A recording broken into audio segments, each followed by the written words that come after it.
شروع اللہ کا نام لے کر جو بڑا مہربان نہایت رحم والا ہے۔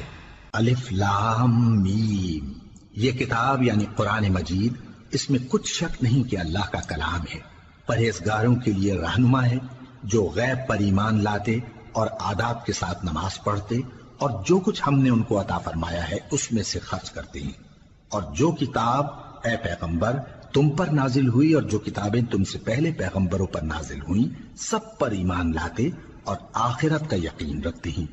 یہی لوگ اپنے پروردگار کی طرف سے آئی ہوئی ہدایت پر ہیں اور یہی لوگ کامیاب ہیں۔ جو لوگ کافر ہیں انہیں تم نصیحت کرو یا نہ کرو ان کے لیے برابر ہے، وہ ایمان نہیں لانے کے۔ اللہ نے ان کے دلوں اور کانوں پر مہر لگا رکھی ہے اور ان کی آنکھوں پر پردہ پڑا ہوا ہے اور ان کے لیے بڑا عذاب تیار ہے۔ اور بعض لوگ ایسے ہیں جو کہتے ہیں کہ ہم اللہ پر اور روز آخر پر ایمان رکھتے ہیں، حالانکہ وہ ایمان نہیں رکھتے۔ یہ اپنے خیال میں اللہ کو اور مومنوں کو دھوکہ دیتے ہیں، مگر حقیقت میں اپنے سوا کسی کو دھوکہ نہیں دیتے اور اس سے بے خبر ہیں۔ ان کے دلوں میں کفر کا مرض تھا، اللہ نے ان کا مرض اور زیادہ کر دیا اور ان کے جھوٹ بولنے کے سبب ان کو دکھ دینے والا عذاب ہوگا۔ اور جب ان سے کہا جاتا ہے کہ زمین میں فساد نہ ڈالو تو کہتے ہیں کہ ہم تو اصلاح کرنے والے ہیں۔ دیکھو یہ بلا شبہ مفسد ہیں لیکن خبر نہیں رکھتے۔ اور جب ان سے کہا جاتا ہے کہ جس طرح اور لوگ ایمان لے آئے تم بھی ایمان لے آؤ تو کہتے ہیں بھلا جس طرح بے وقوف ایمان لے آئے ہیں اسی طرح ہم بھی ایمان لے آئیں۔ سن لو کہ یہی بے وقوف ہیں لیکن نہیں جانتے۔ اور یہ لوگ جب مومنوں سے ملتے ہیں تو کہتے ہیں کہ ہم ایمان لے آئے ہیں، اور جب اپنے شیطانوں میں جاتے ہیں تو ان سے کہتے ہیں کہ ہم تمہارے ساتھ ہیں، اور مسلمانوں سے تو ہم ہنسی کیا کرتے ہیں۔ ان منافقوں سے اللہ ہنسی کرتا ہے اور انہیں مہلت دیا جاتا ہے کہ شرارت و سرکشی میں پڑے بہک رہے ہیں۔ یہ وہ لوگ ہیں جنہوں نے ہدایت چھوڑ کر گمراہی خریدی، تو نہ تو ان کی تجارت ہی نے کچھ نفع دیا اور نہ یہ ہدایت یاب ہی ہوئے۔ ان کی مثال اس شخص کی سی ہے جس نے شب تاریک میں آگ جلائی، جب آگ نے اس کے ارد گرد کی چیزیں روشن کی تو اللہ نے ان لوگوں کی روشنی زائل کر دی اور ان کو اندھیروں میں چھوڑ دیا کہ کچھ نہیں دیکھتے۔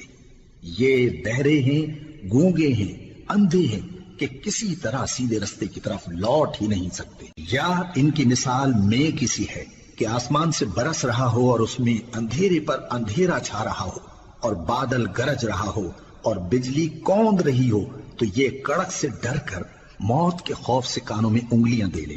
اور اللہ کافروں کو ہر طرف سے گھیرے ہوئے ہے، قریب ہے کہ بجلی کی چمک ان کی آنکھوں کی بصارت کو اچک لے جائے۔ جب بجلی چمکتی اور ان پر روشنی ڈالتی ہے تو اس میں چل پڑتے ہیں، اور جب اندھیرا ہو جاتا ہے تو کھڑے کے کھڑے رہ جاتی ہیں۔ اور اگر اللہ چاہتا تو ان کے کانوں کی سنوائی اور آنکھوں کی بینائی دونوں کو زائل کر دیتا۔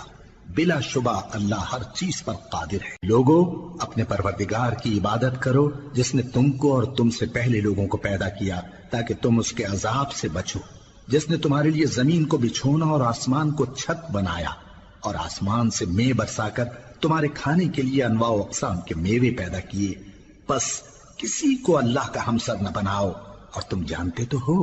اور اگر تم کو اس کتاب میں جو ہم نے اپنے بندے پر نازل فرمائی ہے کچھ شک ہو تو اسی طرح کی ایک صورت تم بھی بنا لاؤ، اور اللہ کے سوا جو تمہارے مددگار ہوں ان کو بھی بلا لو اگر تم سچے ہو۔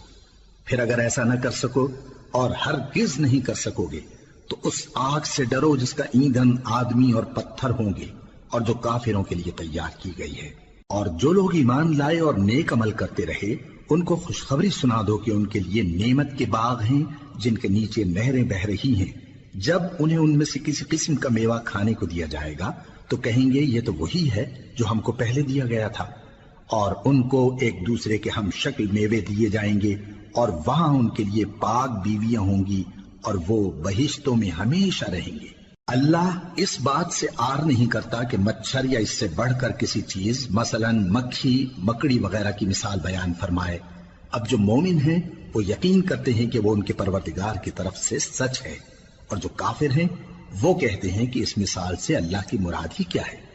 اس سے اللہ بہتوں کو گمراہ کرتا ہے اور بہتوں کو ہدایت بخشتا ہے، اور گمراہ بھی کرتا ہے تو نافرمانوں ہی کو، جو اللہ کے اقرار کو مضبوط کرنے کے بعد توڑ دیتے ہیں اور جس چیز یعنی رشتہ قرابت کے جوڑے رکھنے کا اللہ نے حکم دیا ہے اس کو قطع کیے ڈالتے ہیں اور زمین میں خرابی کرتے ہیں، یہی لوگ نقصان اٹھانے والے ہیں۔ کافرو، تم اللہ سے کیوں کر منکر ہو سکتے ہو؟